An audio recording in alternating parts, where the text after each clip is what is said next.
Hi friends, எல்லாருக்கும் வணக்கம். Welcome back to mom sixty. இப்போ பார்த்தீங்கன்னா மணி வந்து 12:30. இன்றைக்கி அமாவாசை திங்கக்கிழமை.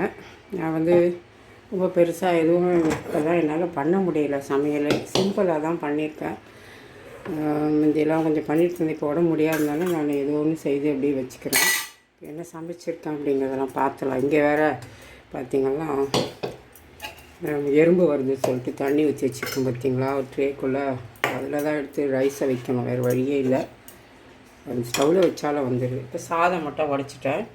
அடுத்தது இங்கே வந்துட்டு வாழைக்காய் வந்து வறுவல் பண்ணியிருக்கேன். அது வந்து இட்லி மிளகாய் பொடி போட்டு தான் அந்த வறுவலை செஞ்சுருக்கேன். அடுத்தது இங்கே பார்த்திங்கன்னா மாம்பழம் கட் பண்ணி வச்சுருக்கேன். இங்கே வந்து கொத்தமல்லி துவையல் இருக்குது.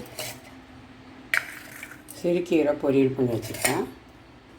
இங்கே வந்து பருப்பு கடைஞ்சி வச்சுருக்கேன். கொஞ்சமாக தான், அதனால தான் இவ்வளோ தான் பண்ண முடியும்.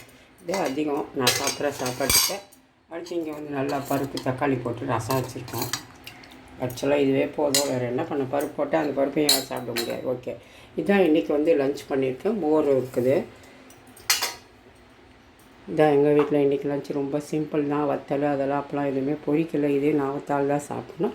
உங்கள் வீட்டில் என்ன லன்ச் அப்படிங்கிறத கமெண்ட் பாக்ஸில் சொல்லுங்கள். கண்டிப்பாக உங்கள் வீட்டில் அமாவாசைக்கு நல்லா பெருசாக பண்ணியிருந்தீங்கன்னா உங்கள் வீட்டில் என்னங்கிறத கமெண்ட் பண்ணுங்கள். எங்கள் வீட்டில் இதுதான் இன்றைக்கி. Okay, thank you friends.